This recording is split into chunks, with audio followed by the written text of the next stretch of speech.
Sometimes delays are necessary in order to get something precisely correct. You don't want to get it incorrect. You want to make sure that it's done properly. That everything has been completed, so to speak, but in the proper manner. Now, they used to say quality over quantity. You remember. Nowadays, people don't care because things are moving slow and there's a limited supply. So people want speed and they want their things. I understand that. It's a change. It's different. It doesn't mean that it's bad because things are different. It just means that it's different.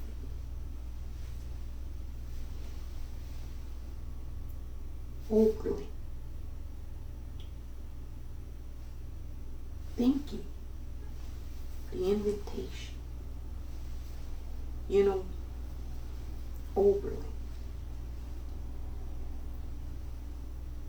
There's things that don't ever get said or get told. And sometimes I'm sitting there pondering why that's the case. You know, they love saying that some of us are critical of the entire country. And that wouldn't be inaccurate. That's truthful. But you know what they don't love telling you is that there are moments of, well, sunshine, brightness, something to cheer for, something to be proud about, something to say, congratulations, you did it, you were right.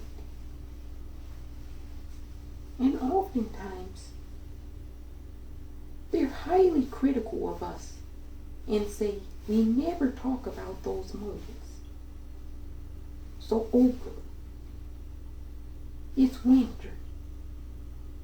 It's finally here, winter.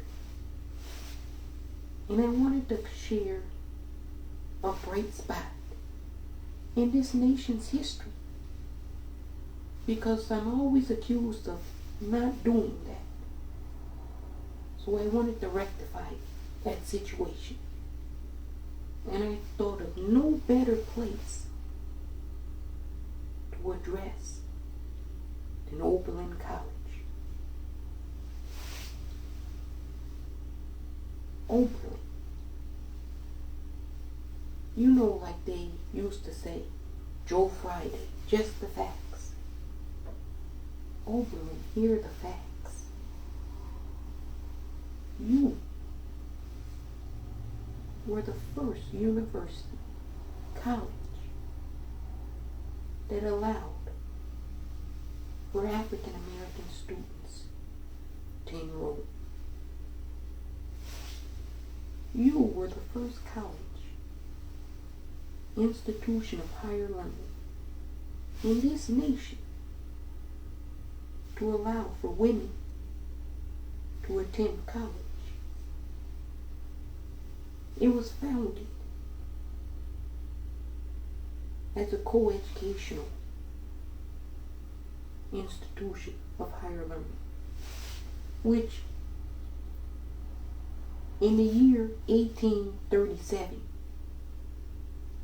was completely unheard of. 1835, allowing African American students to attend college. That was unheard of.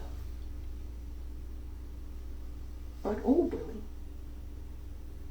having opened its doors officially in 1833,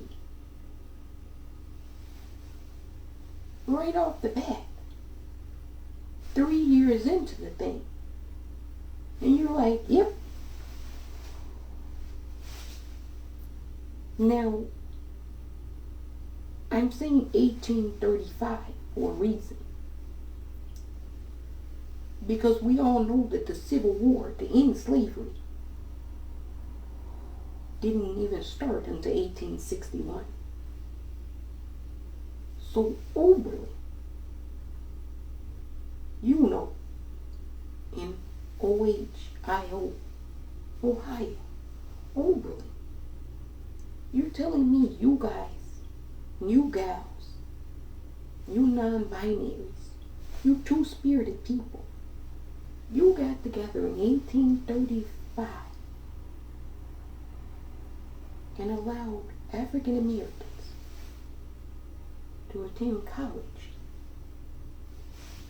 And we hadn't even started thinking about fighting to end slavery. That's forward thinking. That's visionary. That's progressive. You know, a rotten word in conservative circles nowadays in 2022. The word progressive is a nasty thing, a bad thing. It's bad to be a progressive. That's what they say in the United States if you're a conservative. Maybe it's because they're regressive. We're going to get to that momentarily. Women hadn't gotten the rights to vote. They wouldn't get that for another darn near century. But Oberlin, you let them go to college a century before they would even become citizens, be deemed as human beings. You will let women into your doors. This is a story that we don't know. It's not often shared.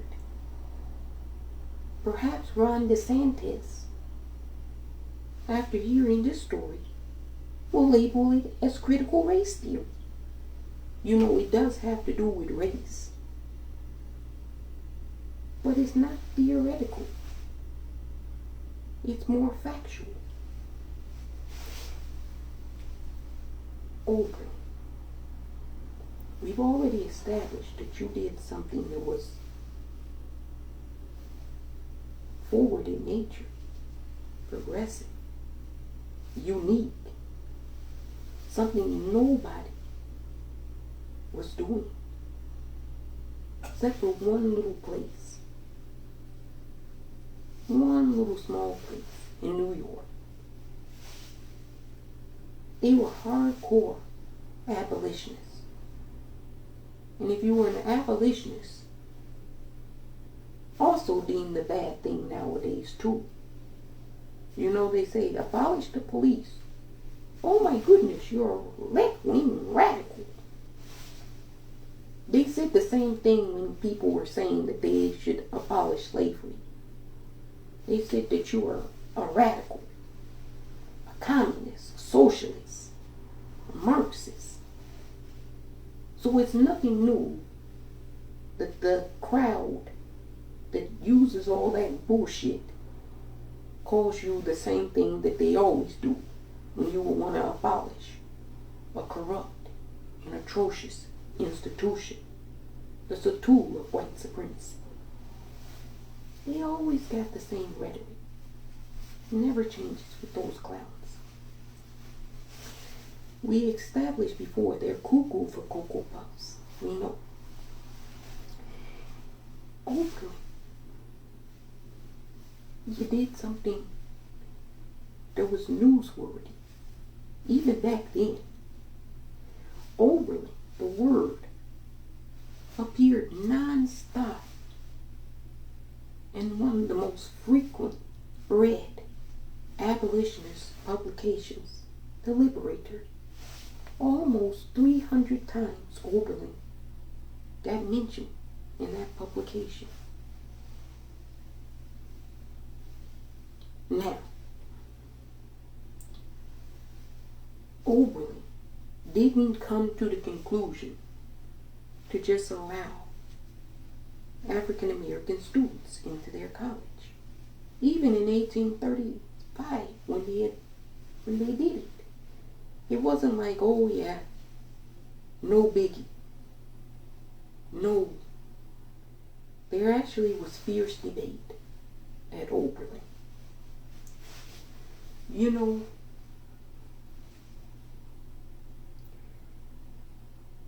let's talk about voting rights for a moment. You got Kirsten Sinema and Joe Manchin, two Democrats. The other 48 are for voting rights. But you got two holdouts that say they don't want to tamper with the filibuster. Now, if you can get those two Democrats on board, the Senate is 50-50. And the Vice President is the President pro tem of the United States Senate. You know who the Vice President is. Madam Kamala Harris. So she can break the tie. And then it's 51-50. We finally have codified in the letter of the law in this country that African Americans are citizens having the right to vote. So then you wouldn't have to keep renewing it ever so often. You know? Now, it was kind of like that at Oberlin in 1835. You see, you had to have the trustees of the college approve this. And the approval to allow African American students to attend Oberlin in 1835, it was razor thin, the vote. It was 3-3. 3 people for it, 3 people against at Oberlin. You remember, Lucky John broke the tie. It was a 4-3 vote at Oberlin. It was tight at Oberlin. You gotta stop and think, what's the model? Because you always gotta look at the model of this shit. They ask you, what's the make and the model of the car? Why do you think that's important? Now, what's the model at Oberlin? Everybody should remember models. Those are very important. Very important things. Learning and labor. That was labor. It required labor to break a tie. It requires labor to really be the tie-breaking vote. To really be like, this is it. We gotta have this. If we don't have this, we're not holding through to the covenant. And Oberlin is all about covenants.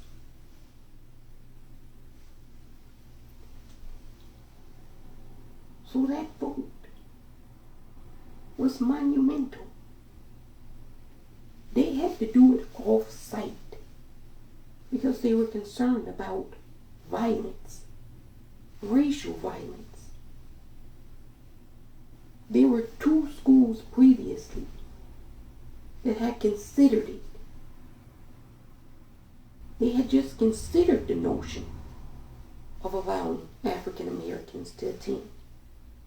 They hadn't done any votes. They were just thinking about it. Word got out. And the white community went to those schools and they burned them to the ground. domestic terrorists burned those schools to the ground because they had just begun thinking about allowing African American students to possibly attend the college. So Oberlin was overly concerned. So that might have been why you had people who voted against it. There's a plethora of reasons. I don't want to say that everybody that voted against was a terrible individual. I don't know. I wasn't there. I didn't hear the debates, the passion. I don't know the circumstance.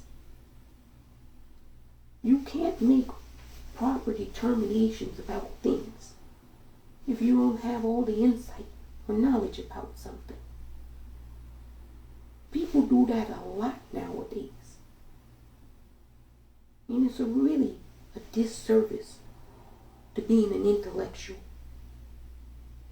You're making aspersions about things you don't know anything about and saying that they're factual when there's a lot of evidence that points to the contrary.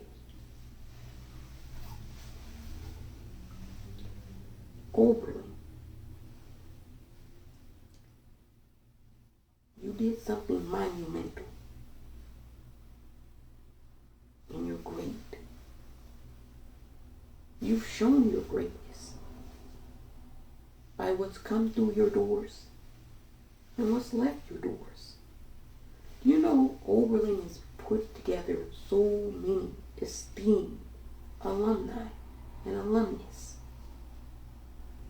You're talking about Pulitzer Prize winners, Nobel laureates.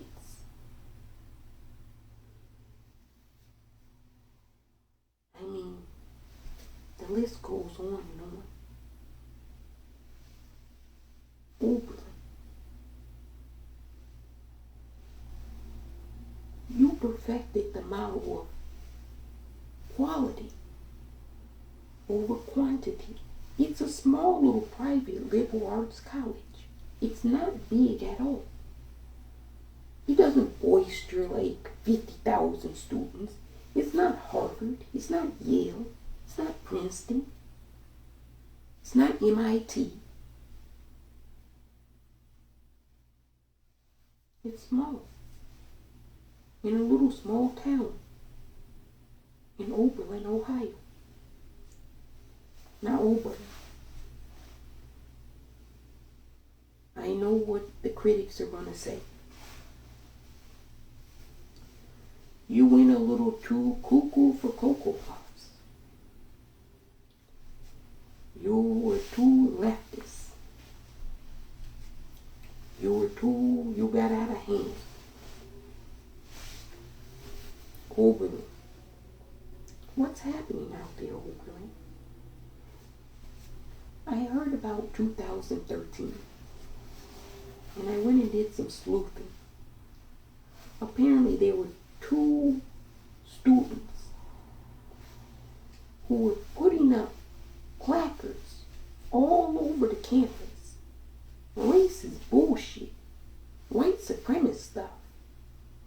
2 students in Oberlin.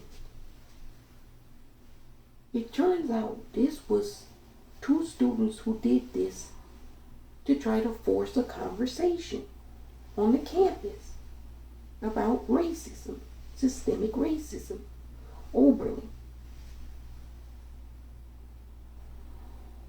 What are you up to here? You're pulling hoaxes to get us to have a conversation about racism? Oberlin. This is not justified. This is uncalled for. It's bogus. It's not needed. It's ridiculous. This is 2013. Oberlin. You're banished. Go off somewhere and sit down. You're pulling too many stunts that are stupid and unnecessary. You don't know what you're doing, Oberlin College. 2019, Oberlin. You're back in the news again. I hear you had a student go into a bakery and get into an altercation with one of the workers in the bakery. And then 2 of your students came in and got involved in that altercation. 3 of your students, Oberlin. Now,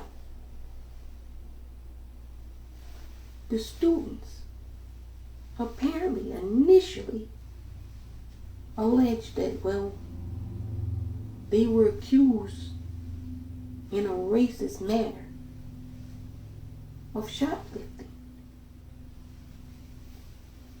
Oberlin, you're out of the whole community. The whole community came out. Students from Oberlin were chanting across the street, holding signs, shouting at the Gibson bakery. That bakery had been in that community for a long time. Everybody knew who the Gibsons were. But now Oberlin, you've tarnished the good name of the Gibsons. These students had to admit that the altercation had nothing to do with their ethnicity. The Gibsons weren't being racist. It was simply a misunderstanding. And those things happen. But Oberlin, this is twice now. We gotta go our separate ways. I can't have this type of bullshit. That's what we were thinking. We were all thinking, Oberlin, you're fucking up. You don't know what you're doing. All of us were thinking Oberlin's lost his mind. It's time to bail on Oberlin College. It no longer has the vision, the aptitude to be able to see long term how much it's making a mockery of the name and institution it once stood for. That's what we're all thinking, Oberlin. 2013, 2019. We're done. We're done, Oberlin. But wait a minute.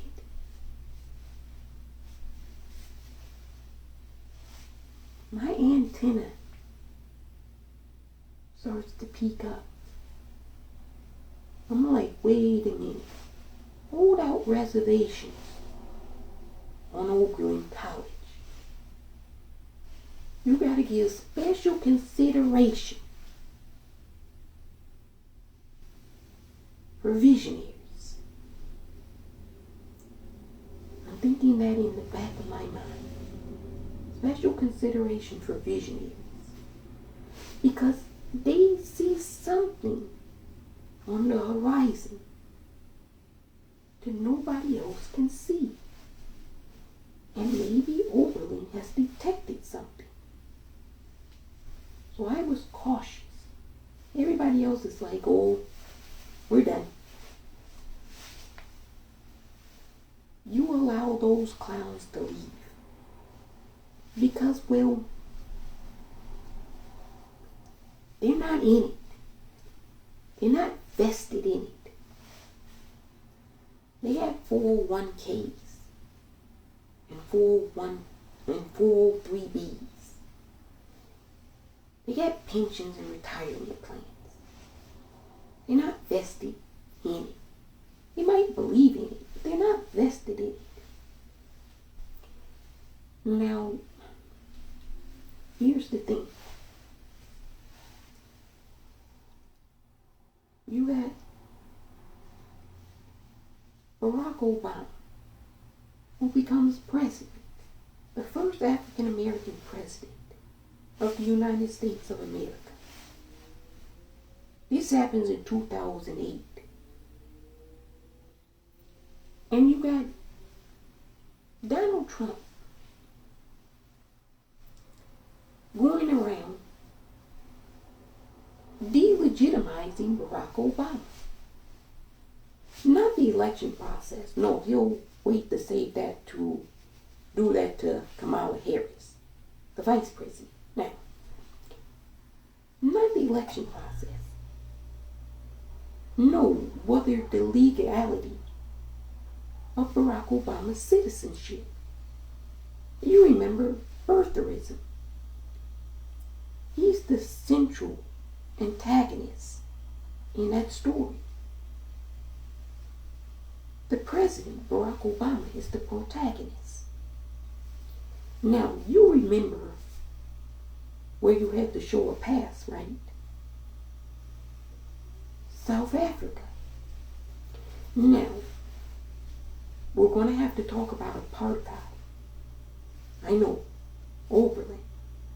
Can you believe it? Apartheid. The Dutch Reformed Church said it was okay. It was justified. It wasn't about superiority or inferiority. Just want you to listen. You better pay attention. Apartheid was not about inferiority or superiority.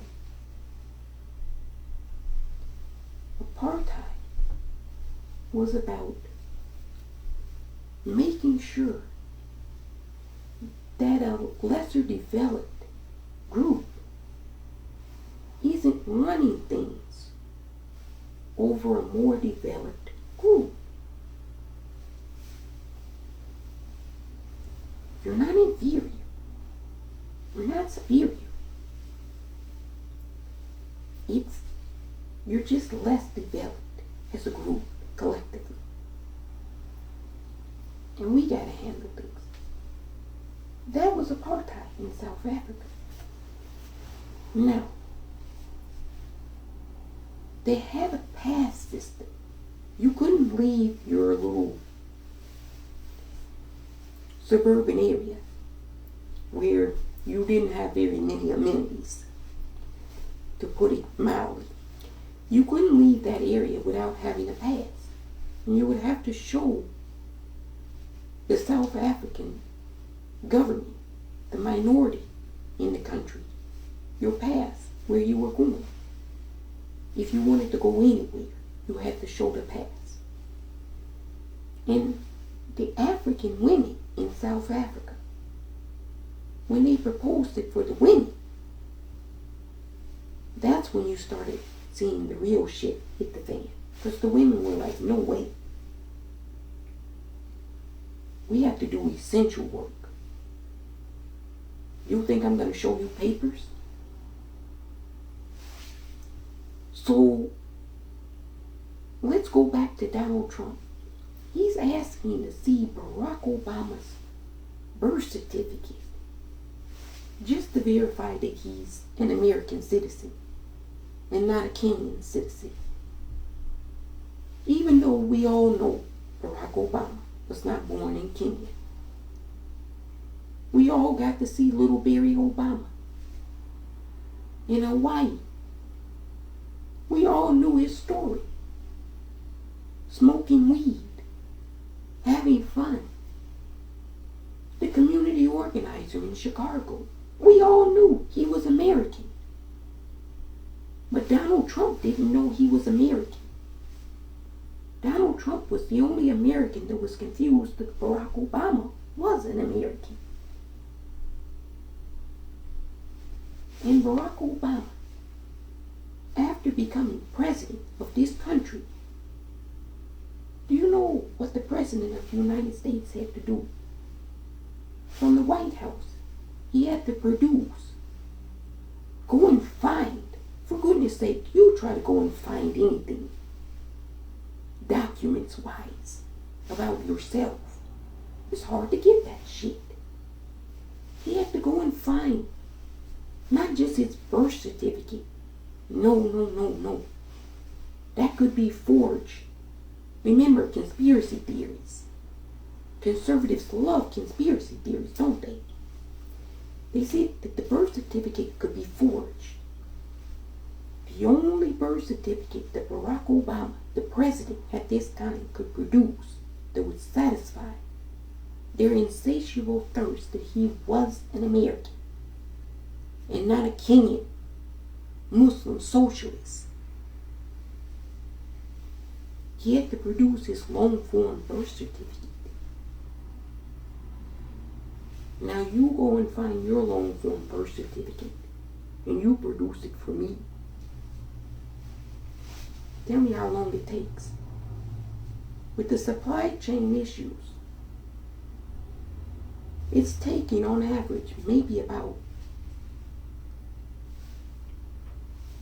90 days just for them to open up your registration for a passport. You don't have it in 90 days, for sure. There's a year-long wait, I hear. So you know it's going to be difficult to find your long-form birth certificate, right? They're making it difficult. I wonder why that would be. Anyway, Barack Obama produced his long-form birth certificate to the lunatic from Mar-a-Lago. This was 2011. Birtherism. So maybe Oberlin, when that student was putting up the sign saying, hey, let's have a conversation about racism in this country, maybe they were picking up on something that had previously happened that was going to lead to something that was going to happen in the future. 2019. You get in a store and you get into an altercation. You're triggered. You're not from that community. You gotta remember, people come from different places all across the country to go to Oberlin. It's unique. So you're triggered. You're not knowing the Gibson family. That's why I say it's a misunderstanding. But it got a lot of media attention. It was a huge story. This was before now. You didn't pay any attention then. But now, this is it. This is the headline news. You can't not pay any attention. You gotta listen closely. If you miss anything, you could miss the whole entire thing. So you got an altercation. People don't know people. Nobody ever assumes good intention anymore. Everybody naturally jumps to conclusions that you must have done this for the worst reason. Why else could this have happened? It must be that you're out to get me. You know that crowd. The perpetually persecuted people. This is an attack on my liberty.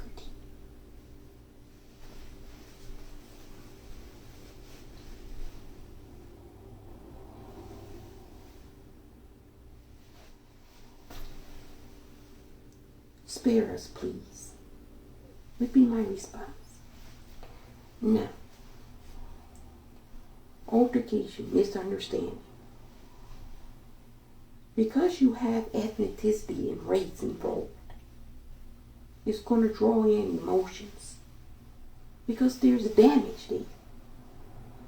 Even in 2019, there's damage.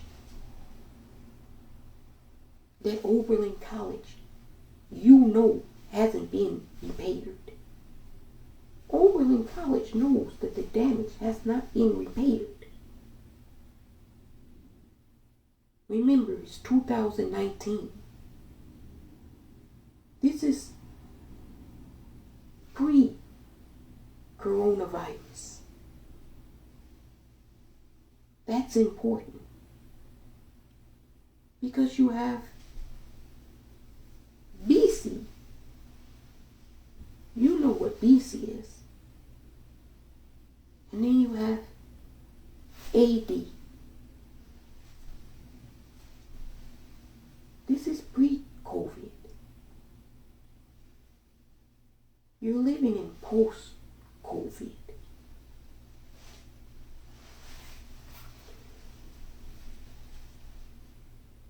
Altercation, misunderstanding about race and ethnicity. Eventually the students said that it had nothing to do with their ethnicity or race, and that it was just purely an altercation, a dispute, a disagreement between people. That happens. Oberlin was apparently instrumental in agitating their students to protest the Gibson Bakery. And with the label of the Gibson Bakery being labeled racist, it did tremendous harm to their business. Overnight, instantly, the Gibson Bakery was hated by progressives, by liberals, all because of a misunderstanding and dispute. Kirsten Sinema, senator from Arizona, I think she can understand something like that right now. You have to go and ask her, but I think she can definitely understand something like that. It happens. But watch this. Remember, I told you, visionaries, you have to give a little bit more credence to what they're saying, because there's something they're seeing you don't see yet on the horizon, but you're going to see it very soon. That's the visionary. Remember, this is pre-COVID. Now you're living in post-COVID. 2020 rolls around. We got something novel on this whole entire planet. We've never had this shit on our planet before. It's a novel virus. Invisible. It's highly infectious. People are dying. There's panic, of course. There's anxiety. That drives anxiety and stress to the max. But you gotta keep calm and level-headed. The health experts are telling you what you need to do. But you fuckers think you know more than the medical experts. Now, I don't know how you can know more than the medical experts. With the shit I'm hearing, you telling people online. But I digress. You get Ahmaud Arbery jogging in Brunswick, Georgia, in the daytime. I heard about it. I said, what the hell is this? He said, Purple People's Hour. there was somebody that was just lynched in Brunswick, Georgia. And they said, okay, that's happened before in this country. And they say, purple people's out. The video is out. You gotta look at the video. I look at the video. I say, what the fuck is this? In daytime, you've got a white supremacist posse in 2020 using their vehicle to pin in a citizen of this country and lynch them in broad daytime. So we started hearing the excuses from the conservatives. The excuse after the excuse after the excuse. What was he doing in the neighborhood? Nobody jogs looking like that. He went into the abandoned property that was under construction. That's trespassing. He might have had a hammer. He could have had a weapon on him. We started hearing dumb excuses to justify a public lynching in broad daylight in this country.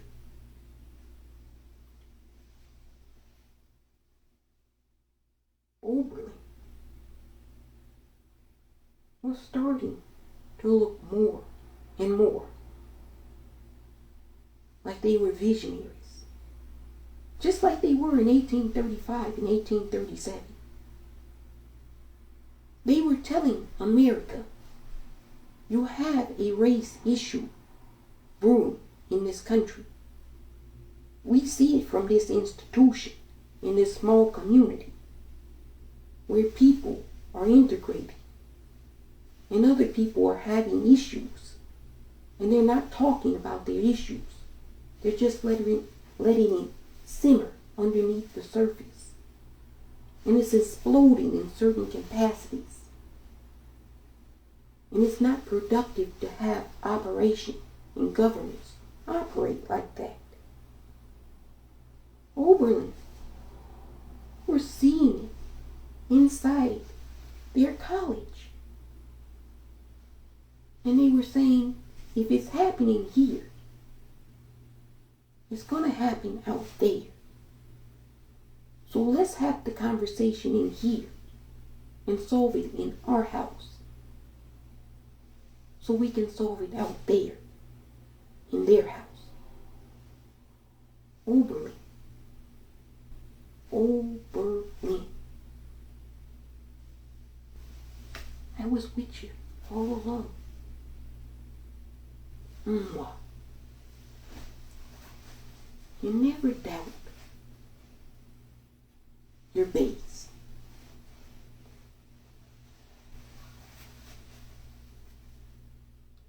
Couple things happen.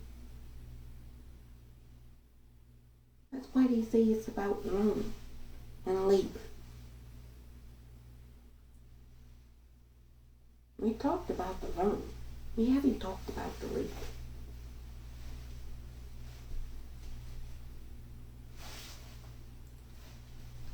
Labor is difficult.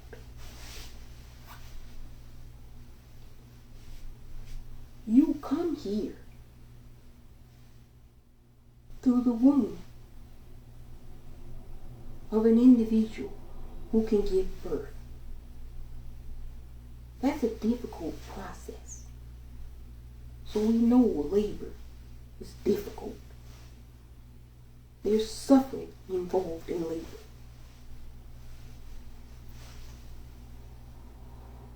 Oberlin. You got sued by Gibson, and they won for $44 million. The conservative media, with full veracity,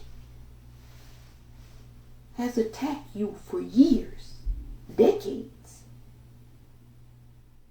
The conservative Christian church has thumbed their nose at you, even though you're a Christian institution. But because they don't value your Christian principles, you're not the right type of Christian for them. Oberlin,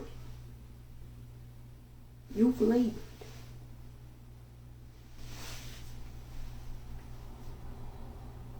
Let me talk about something that I see.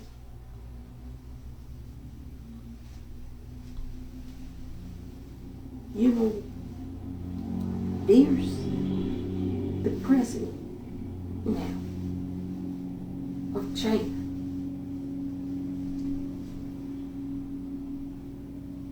Xi Jinping, President Xi.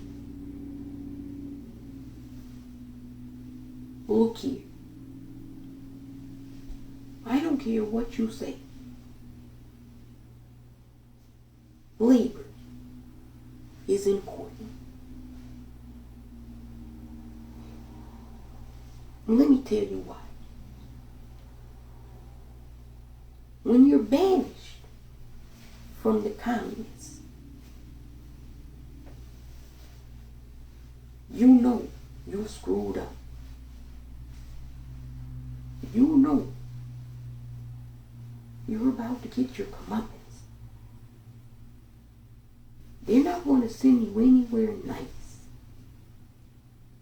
It's not going to be sunny in Philadelphia when you get there. It's going to be treacherous. Nobody knows you. So nobody gives a fuck about you. They don't care what family you came from. They don't care how much prestige or money you have. They don't give a fuck about you. You do what they do. If they go to the trash can and eat from the trash can, you go to the trash can and eat from the trash can. That's how it works. And if you do that, you endear yourself to the community.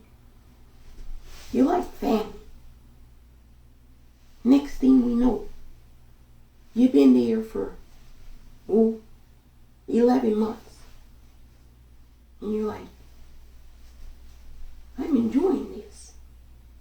This is fun. Getting in the rice buddies.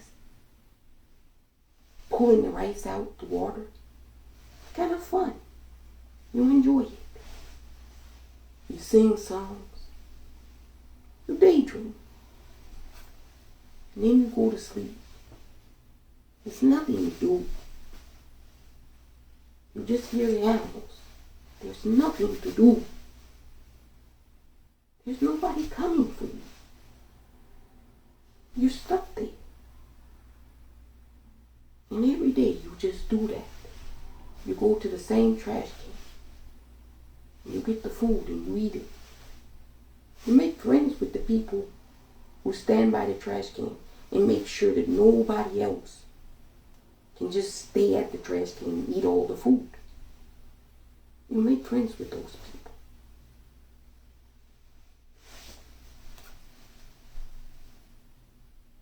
Eventually, when something happens, they're like, who do we got in that area that can at least look presentable? Who do we got in that area? And they're like, we don't think we got anybody in that area. They're like, you gotta find somebody in that area. Go out there and look. Anybody that at least doesn't have mud on their face. They're in charge of the area. They're like, oh, that kid over there doesn't have mud on their face. What's your name? Chi. Chi, you're in charge. Take over. And they ride off. You're now in charge of an area. You're the big person on the block. You're Clifford, the big red dog now. Everybody's gonna love you. They're gonna say, Chi's in charge. So they're gonna be like, now Chi, now that you're in charge, can I stand over at the trash can? Because it's been the same person standing over at the trash can forever. And I want to stand in charge. I want to show my pride and loyalty. And she is like, yeah, you should rotate people out. Everybody should get a chance to stand in front of the trash can. People are like, wait a minute. That kid's been standing in front of the trash can for a long time. Why should he have to leave now? She is like, that's the point. He stood there for a long time. He's had his opportunity. Now it's somebody else's turn. Give that person a chance. It's not saying that you're not a good person because you're standing by the trash can and you're leaving. It's saying somebody else can do it too.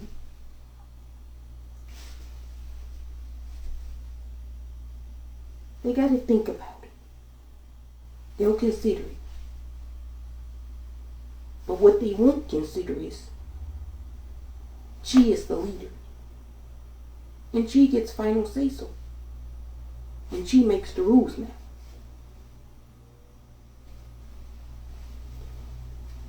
Eventually they agree. Now, eventually, you're starting to get better stuff in your community. Because your community is running better. People are working together, collaborating.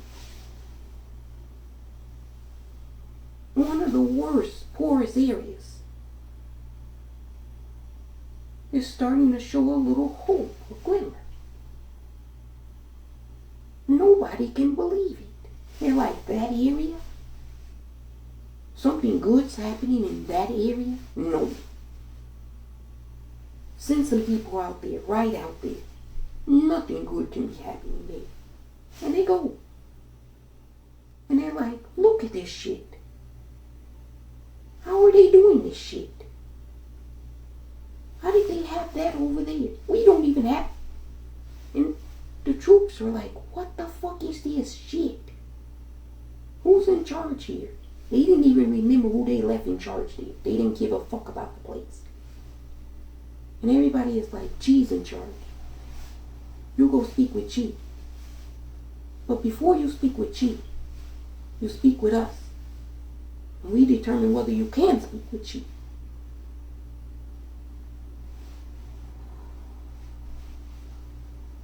They had to call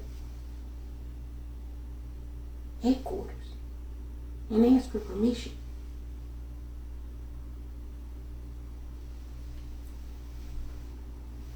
At that point, you're like, bring homie in. We want to talk with homie. We got a spot, a nice, cushy spot. Welcome back home, comrade.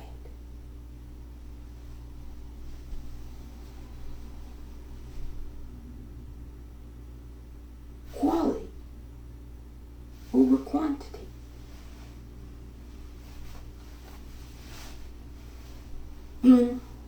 You labor some more. You're on the back bench.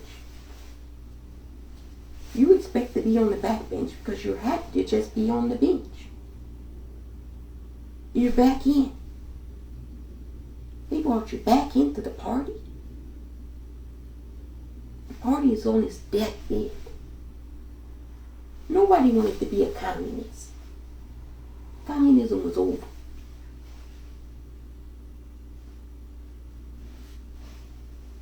Reagan got his wish, was dead. But the backbench, people are starting to see something happening on the backbench. Progress is being made. And there's strategy that goes into that. Everybody's like, who's doing it? And the board meets and they're like, it's G. She says this and we do this and this happens.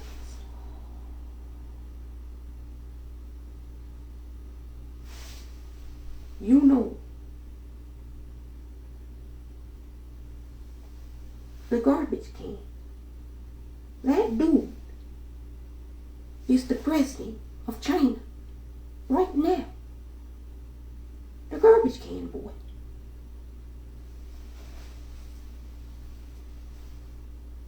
You listen to what I'm telling you. You perk up your ears. You listen. Because I know. And you don't. Oberlin.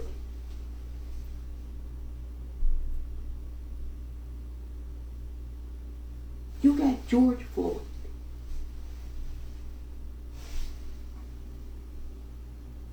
Supposedly with a counterfeit $20 bill at the Cup Foods in Minneapolis, Minnesota.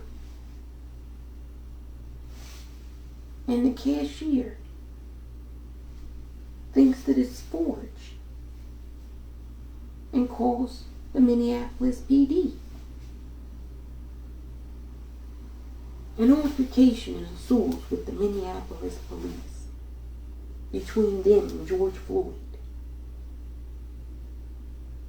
And you got a cop, Derek Chauvin, with the individual George Floyd restrained. At this point, not being able to do anything because his knee is on George Floyd's neck. Everybody is like, okay, it's been a while. This has been a while. He's saying he can't breathe. When's he gonna get his knee off of his neck? Even the dispatcher, at this point, children are filming this, shouting to get off. He can't breathe. You're killing him. And Derek Chauvin, for 9 minutes and 22 seconds, lynches George Floyd.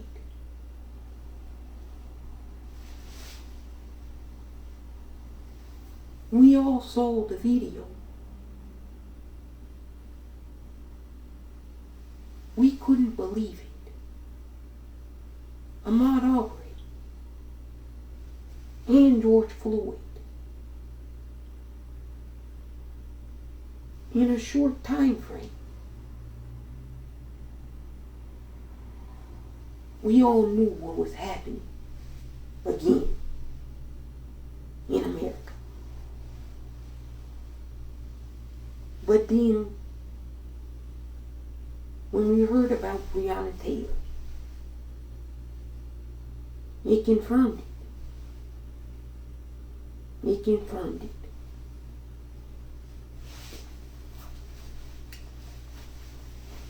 Oberlin, you knew and you tried to tell us. The conservatives at Hillsdale College, they poo-pooed you. They said, Oberlin College, you've lost your mind. You don't know what you're doing anymore. Now nobody's saying that. Now Republican state legislatures all across America are passing bills and legislation banning critical race theory. You know, which would teach the history of Oberlin College. Apparently, the history of Oberlin College is critical race theory. Thank you, Oberlin College, for making your entire long historical institution the history of critical race theory. You didn't think you were going to have that designation, did you? Such a prestigious designation. In hindsight. In hindsight, they say is 20/20, correct? Now, Breonna Taylor. No justice here. But some will say there should be peace. How can you ask people to remain peaceful and to have a peaceful protest when there's nothing that's peaceful about what's being dealt out?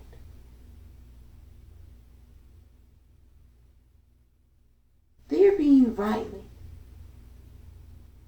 and they want everybody else to be peaceful. Let me shoot you, and then you carry a sign on the street and say, "Don't shoot." You think that's not an insane asylum being run by lunatics? You had 4 years of this under Trump. That was the worst. That was the absolute worst of it. That they've done in a long time. But that came as a result of the election of Barack Obama, who was illegitimate in their mind, who wasn't an American.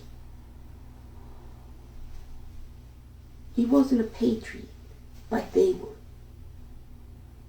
Because you see, they're the only patriots in America. Nobody else is a patriot besides them.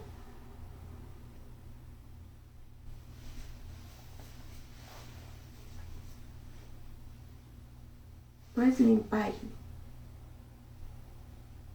just made a historical announcement openly. For the first time in America's 244-year history as a nation, as a colonial settlement, they're going to nominate a black woman to serve as a justice, one of 9 on their court, to have voice in their republic. Round of applause. The Americans are finally waking up. Who would have thought? And you know, conservatives who don't think are like, oh, being woke is awful. It's awful not to be able to be a bigot. It's awful not to be able to discriminate. It's awful not to be able to be a racist. It's a reduction of my liberties and freedoms, I tell you. I have freedom of speech. Yes, you have freedom of speech. We all know this. But you can't go into a theater and yell fire. It's the same thing. If you're being openly racist and espousing openly racist theories, you know that somebody is going to respond in kind.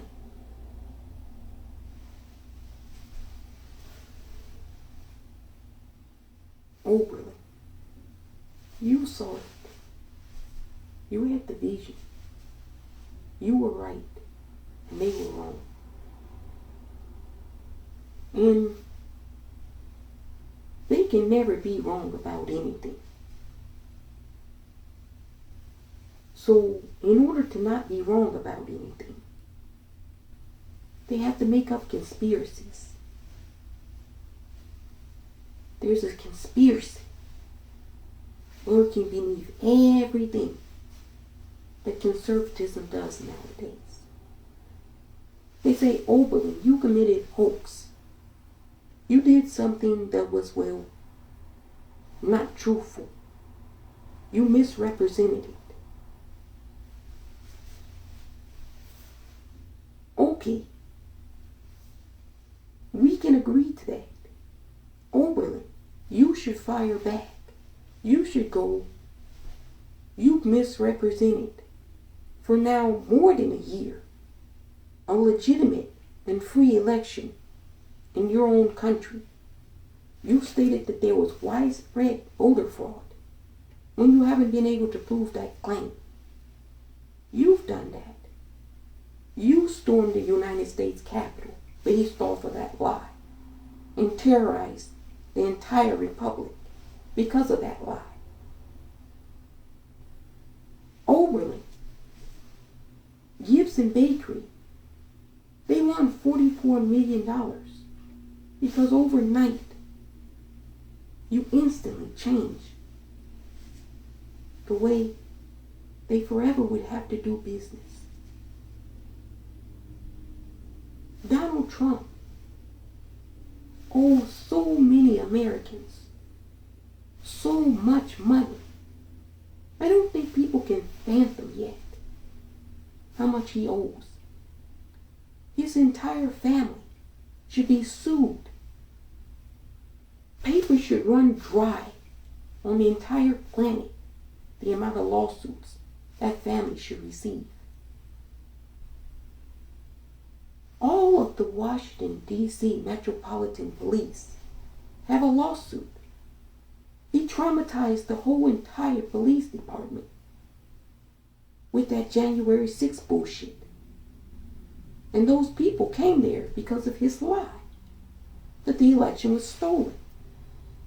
The first time an election had ever been stolen in American history happened to Donald J. Trump. And he lied and got the Metropolitan Police attacked viciously. That's a lawsuit. What about the electors? All the people who were processing, participated in counting the election. They've come under death threats, bomb threats. They all have a case against the Trump family. What about us as citizens?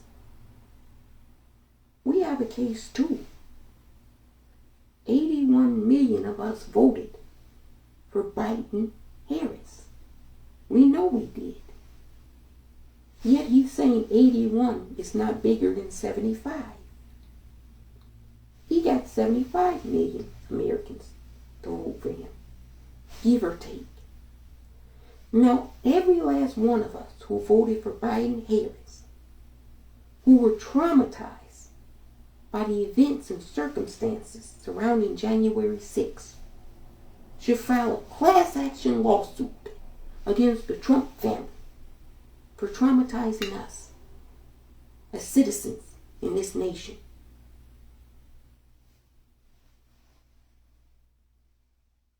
You should be under a bridge. And under that bridge. And under a bridge under that bridge. For what he did to this nation. Twice now, he's delegitimized African American candidates for the highest and second highest office on this land. Simply because he's a Nazi and a racist and a lunatic and a buffoon and a clown and a grifter. You know who agrees with me now? Strange Bedfellows and Coulter.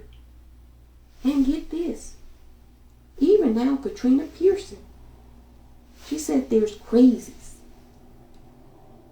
and they're doing it to get social media clout and to get money for their businesses. They're not really Trump supporters. They just grifted on to Donald Trump.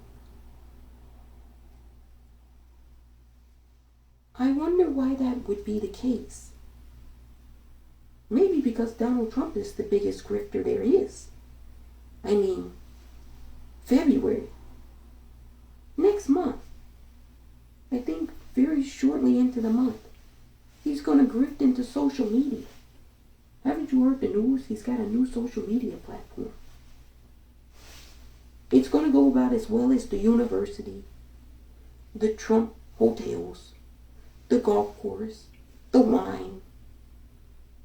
I hear none of that shit is selling. Nobody's coming near the Trump name. But there's going to be a lot of lawsuits. I'm definitely going to sign on to a class action lawsuit. I'm owed money for what he did to traumatize this nation. I'm owed money for the times when he went and spoke from the White House and said he was going to send in the National Guard to attack the city of Seattle and put down a rebellion. He was speaking about the citizens in this city. We're owed money. So that's 2 class action lawsuits. Every resident in this city can sue the former president because you attacked us as citizens. That's 2. Those would be nice paychecks. It'll help with inflation. Food is expensive nowadays. That's 2 paychecks right there. I'm sure if I stop and think, I can get very many more. Very many more. But I want this money to go to you, the citizens, because you're entitled to it. You're owed it. He ruined this country. You go outside and you look at the country. $16 trillion. He ruined this country. And then they wonder, why is inflation so high? He spent $4.2 trillion in 1 year. How much did you get out of that as a citizen? You got 2 stimulus checks. The big corporations got millions, billions. You got 2 stimulus checks. And the distribution model was so poorly construed. How are you going to give us on the West Coast, where property rent is so much higher than in the South, how are you going to give us the exact same proportional check and say that that's adequate? That's another lawsuit. Faulty modeling. You know that it's more expensive to own, rent, lease on the West Coast than any other place outside of New York on the East Coast. They didn't take any of that into account. I told you, the West Coast, we're owed so much money by this United States government. We need our money. Our people are out on the street with cups begging. We need the money, United States government. And you're going to pay us. Oberlin. Get ready this February. We're making history again. We're making history. Her story. Our story. Again.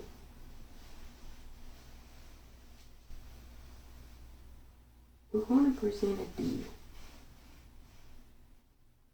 I got a copy of the deal. Now, oftentimes, you look at stuff and you're like, okay.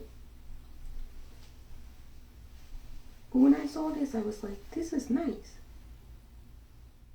This is adequate. This is fair. It's appropriate. It's just. It's long overdue.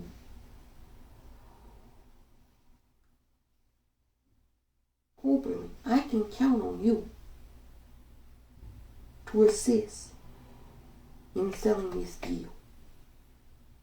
You've always been there, Oberlin.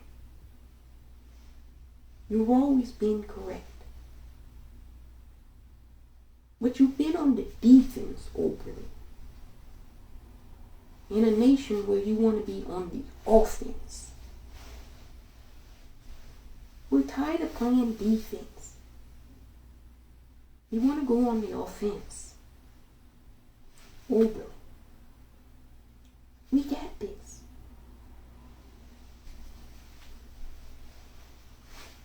It's game time. Oberlin, you're the closeout show.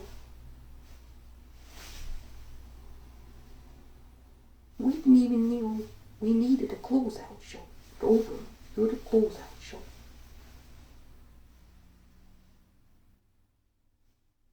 You started us off correctly, Oberlin. Your history has shown that you've always been spot on, correct. Now, Oberlin, you're the closeout show. I couldn't think of a more prestigious institution to ask to close out the show. Now, Oberlin, it's a mutual thing. It's the close out of my show. If you close out your show, I'm closing out my show. Neither one of our shows are needed anymore.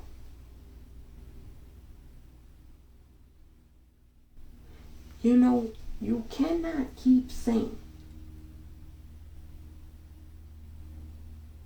as conservatives, you don't believe in affirmative action. You cannot keep saying that. You do. You actually do believe in affirmative action. For 187 years in this country, no African American was allowed to sit on the United States Supreme Court. There was a litmus test. You must be an Anglo-Saxon, land-owning colonist to sit on the Supreme Court. And you must want that to continue. So you're a segregationist, a racist, a colonist. That was the litmus test for 187 years.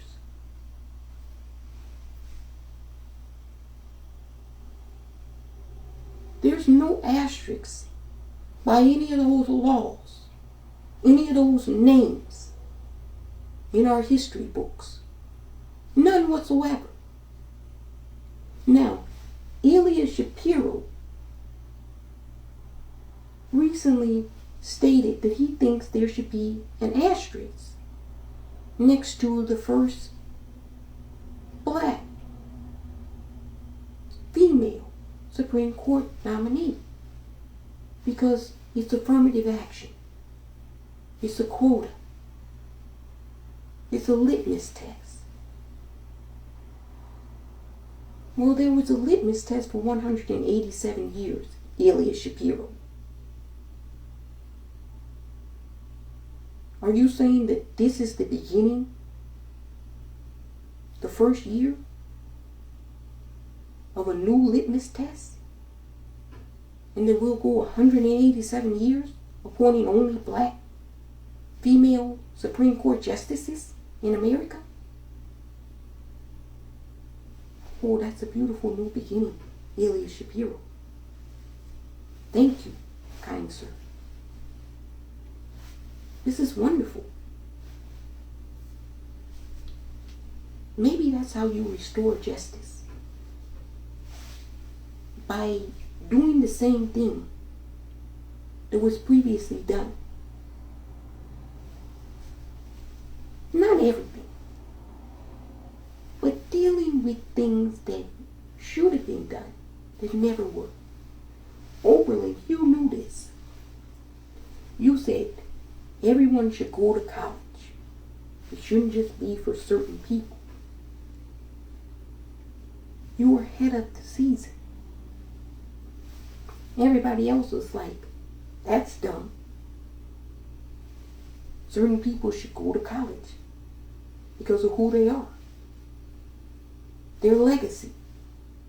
You know, you couldn't get into a college or a university if somebody in your family hadn't attended.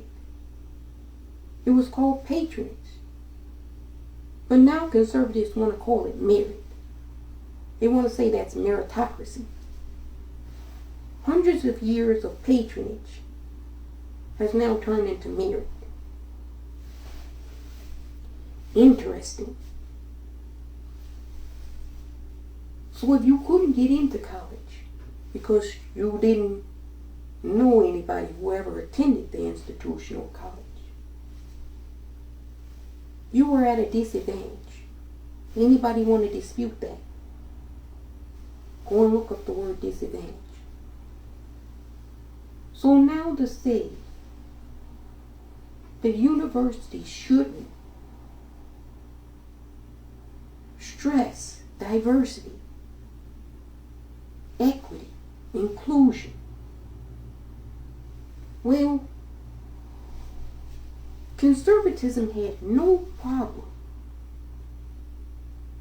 with not having diversity, not having any equity, not having any inclusion. So you had no problem with segregation and racism and bigotry and hatred. But now that we're doing the exact opposite of those things, it's painful to you. It's difficult. Well, of course, doing something that was previously bad and starting to do something that's now good has that effect in the very beginning. When you get sick, you take something. You don't instantly get better. Come on now, people. Let's use our heads now. Oberlin, you did something great back then. You're doing something great now. But conservatives, they're a tricky bunch. They say one thing, but then do another. Now, Ilya Shapiro said that it was an inartful comment. But there's been a lot of comments like that from him. He said the same thing about Sonia Sotomayor, that she was a quota and an affirmative action fee because she was a Latina woman. I'm starting to sense a trend with him. Anybody that's not a male or white, well, it's affirmative action. It's being done to met a quota. But there's already a quota in a litmus test. For 244 years, we haven't had an African American woman sit on our Supreme Court. So there's been a litmus test. Don't have a black woman sit on the court for 244 years. Now, does anybody really seriously believe that in 244 years you couldn't have found one black woman at some point in time in your nation's history to sit on the Supreme Court? There's been no highly qualified black women in this country for 244 years. Ilya Shapiro, is that what you're seeing?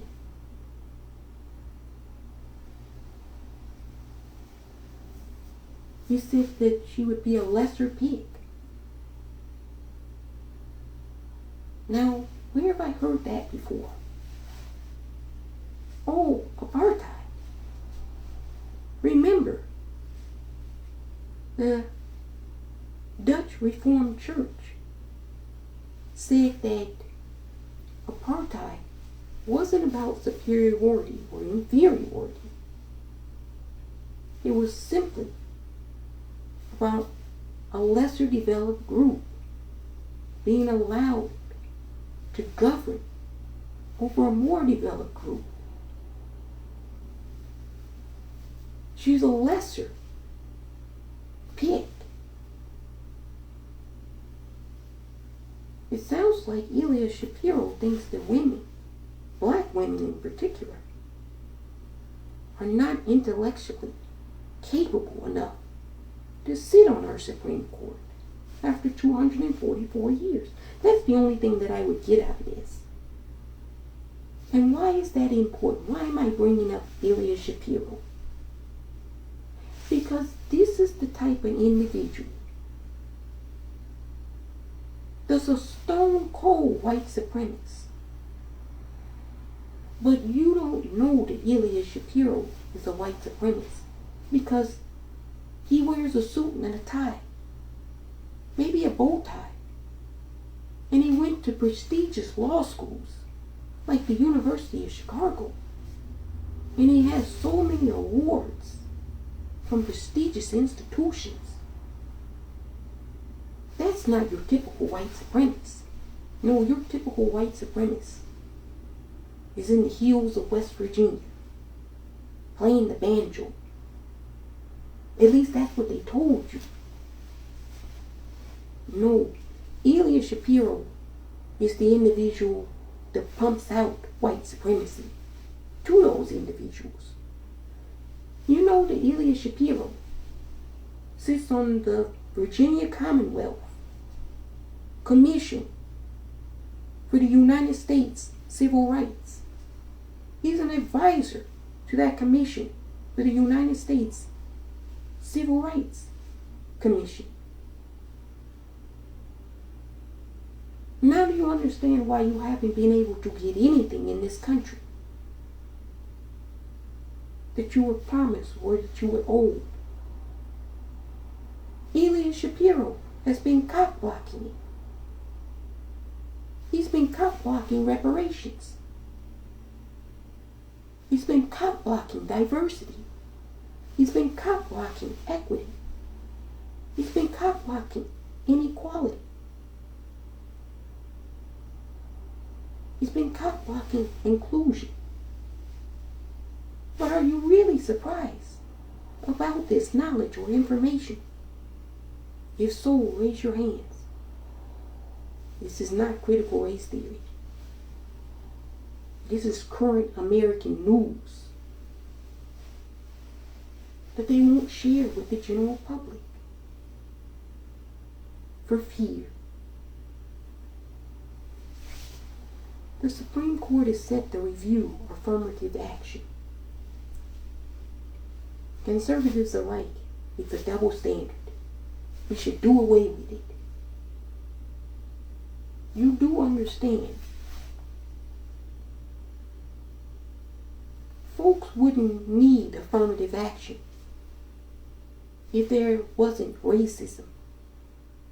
If all the jobs weren't controlled. If companies didn't hire people that look just like them. You can go anywhere you want to. Any industry. Name me one industry in the United States of America. Any industry that's owned and controlled, and majority owned and controlled by minority groups in this country. Name me one industry. I'm not talking about a company. I'm talking about like the music industry, the media, industries, social media, industries, tech, healthcare. Are they controlled by a minority group in this country? Or are they controlled by the majority group, which are European white people? So, apartheid was about a fear. Less developed, being over and governing, more developed.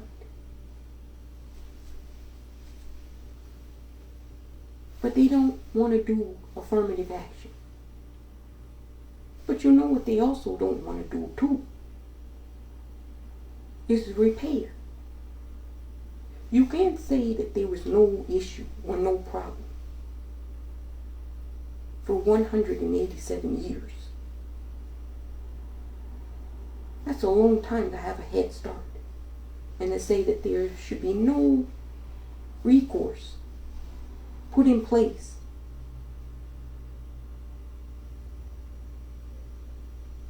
to justify giving other people an opportunity. Remember, we talked about the garbage can. The kid said, I've been standing at this garbage can for a long time, Chief. And now you want somebody new to stand here. Why? I'm good at standing here, Chief. You know me, Chief. You've been coming to this garbage can forever, Chief. Before they named you leader, I was here. And she is listening, intently listening, as the garbage can boy defends why he should be there. And after the garbage can boy is done, she is like, you didn't say anything that was wrong. It's not about you. It's about the other person. It's about their qualities. Showcasing it. For them to demonstrate.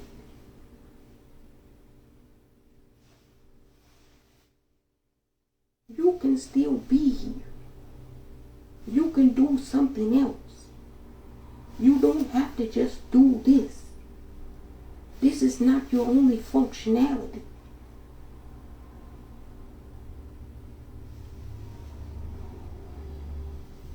You gotta look at things objectively and say, well, wait a minute. I have been the garbage can boy for a long time. There's other things that I might want to try to do. I don't know if I'll be any good at it, but I might want to try to do them. And she is like, remember that time you weren't at the garbage can? You know, the day you were sick. What did you do that day? Well, I rested. That's it. That's all you did was rest.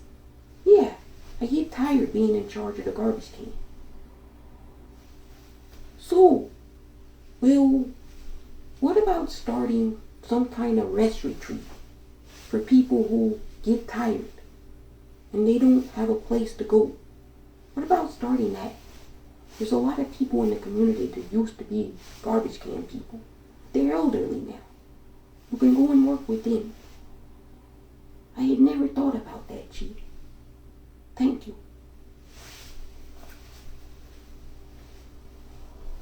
Oberlin, you saw beyond the horizon. You saw the full story, the full scope, the big picture. You didn't let the trees get in the way of the forest. Oberlin, thank you. It's been a labor of love, a labor of learning. You withstood blow after blow for what you did, for the stance you took. You knew that they burned down the other schools. You knew that they were coming after you. But you did it anyway. It was close. The vote. You don't know why the vote was close. And you can't make assumptions. People might have wanted to vote for it. but they got a kid in their house. And they're getting calls saying that we're going to firebomb your house if you vote yes. We're going to come in there and kill your wife and kill your children in front of you if you vote yes.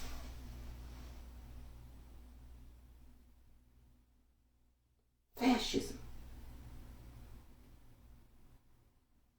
Terror. Oberlin. You withstood it all.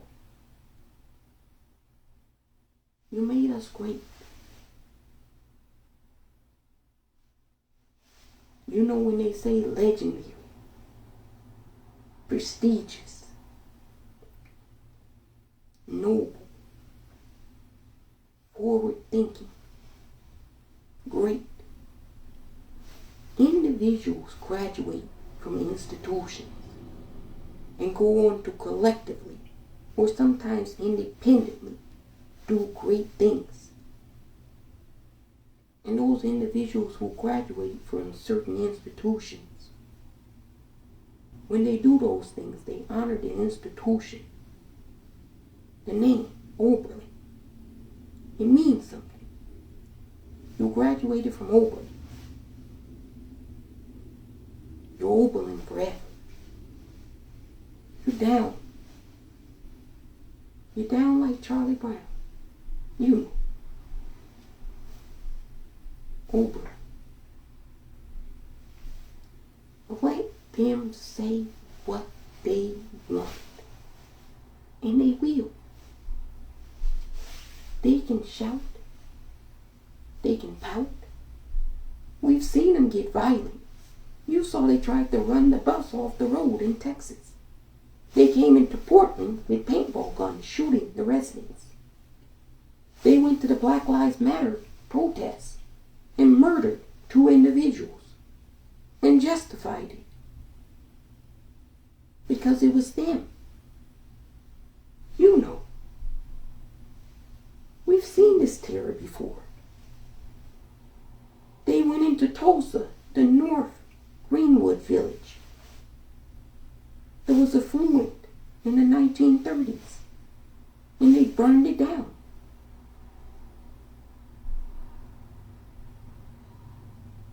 They went to properties with ropes in the middle of the night, drug you outside your home, hung you, cut your stomach open, did all kinds of sick things. We know. And some people say, oh, purple, you can't say these things. If you don't know what happened,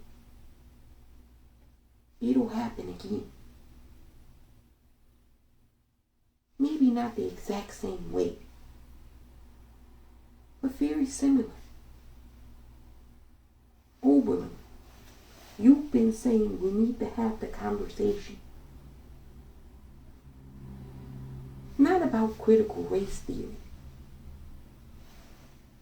We need to have the conversation as a nation with ourselves and then with others.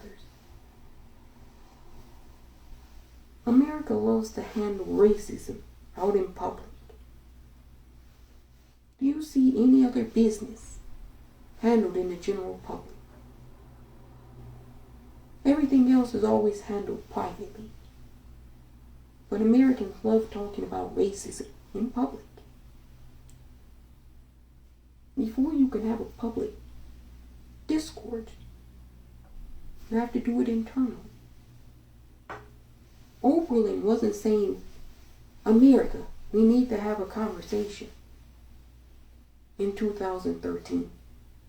Oberlin was saying in 2013, Oberlin needs to have a conversation.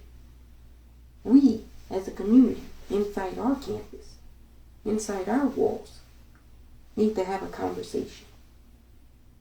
Everybody took it as the nation,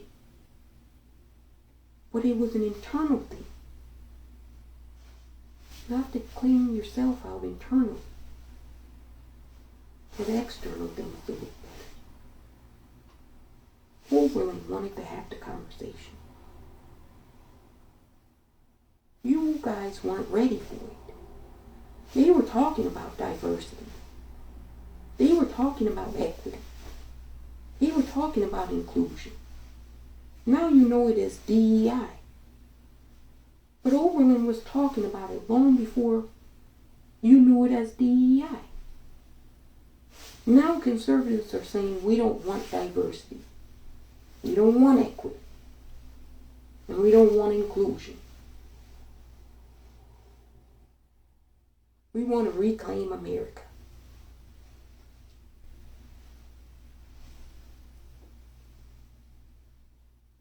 Donald Trump had 4 years. 4.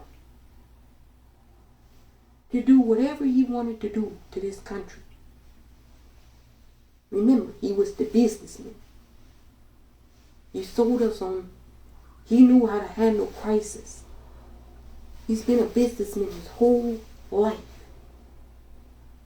Businesses are wrought with crisis. Crisis of budgets. Crisis of personnel. Crisis of events that happen in the media around the world. You have to be able to manage that as a CEO. And he was America's CEO. Remember, he fired people. He turned to you and said, "You're fired."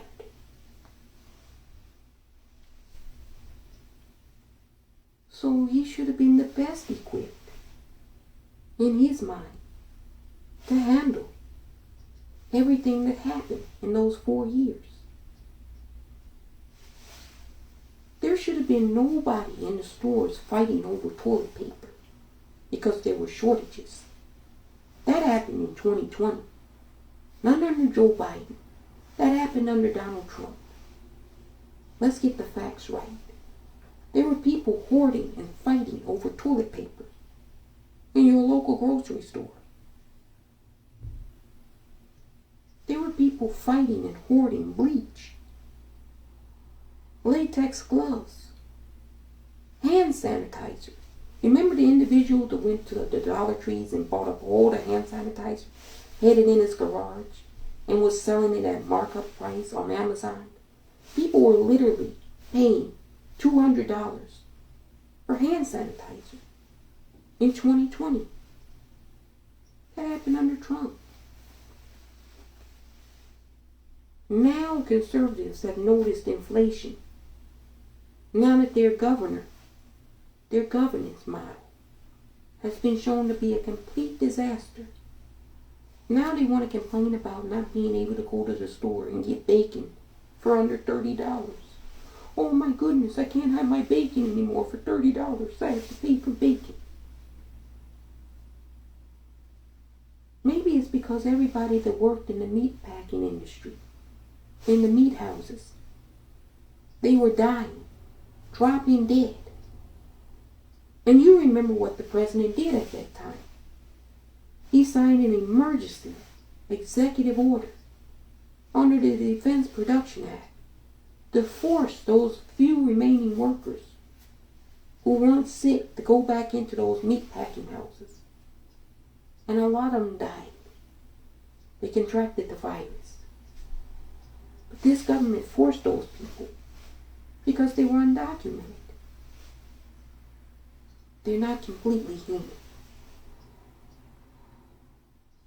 Their rights are not codified under the law of this nation. You wouldn't need to keep renewing voting rights if African Americans were codified under the law as citizens of this nation. You have to keep renewing it because it's not codified under the law. Just like you have to keep renewing abortion because it's not codified under the law. Roe v. Wade. It was a Supreme Court decision. And the Supreme Court can overturn their decisions. It happens. But there has to be a precedent. But it does happen from time to time. You ought to ask yourself, Why is everybody's right not codified under the law, the letter of the law, if you're not an Anglo-Saxon white-owning landowner in this nation? Nobody else has rights codified under the law, the letter of the law. I'm not talking about the Constitution and what amendment you can use to justify the legality of something. I'm talking about the law. That goes back to the Constitution. 187 years of litmus tests. And here comes the conservative movement in America saying that 57 years, maybe even less, not counting Jim Crow, redlining, segregation, KKK terror, not counting all of that after the Voting Rights of 1965. Here they come saying, we don't need affirmative action.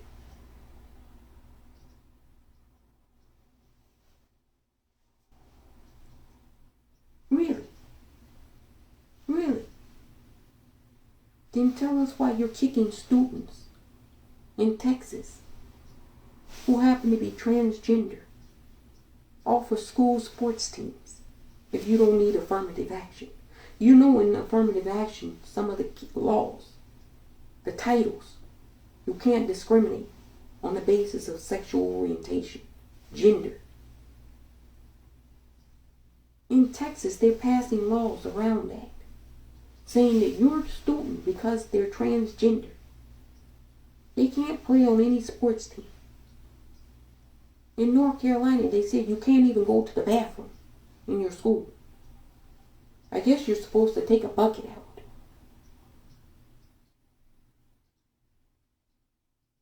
These are sick, deeply unwell individuals who are crafting the laws.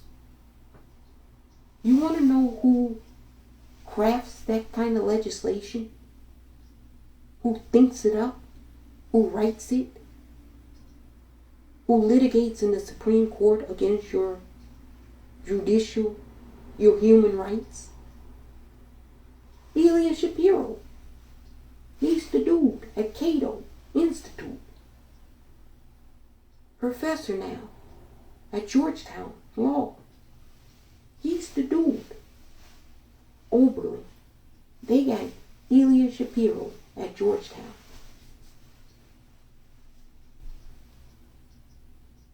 We've got centuries